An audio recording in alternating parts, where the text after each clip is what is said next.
مولانا محمد حسام ثانی عاقل المعروف جعفر پاشا نے پرانا شہر میں گدھی کا دودھ پلانے والوں کی اچانک بڑھتی ہوئی تعداد پر تشویش کا اظہار کیا اور اس تعلق سے چوکس رہنے کا مشورہ دیا ہے۔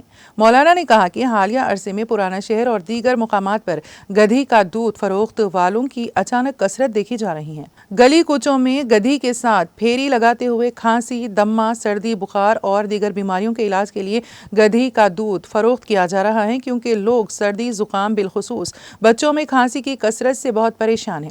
ایسے میں یہ سوچ رہے ہیں کہ اگر گدھی کا تھوڑا سا دودھ پینے یا بچوں کو پلانے سے کھانسی و دمہ وغیرہ سے نجات مل سکتی ہے تو اس کے پینے میں کیا حرج ہے۔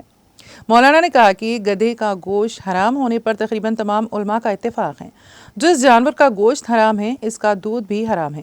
مسلمان خاص طور پر کھانے پینے کی چیزوں میں حرام و ناجائز سے بچنے کا خاص طور پر اہتمام کریں، کیونکہ حرام کا لقمہ بدن کو عبادت سے بیزار اور دل کو یاد الہی سے غافل کر دیتا ہے۔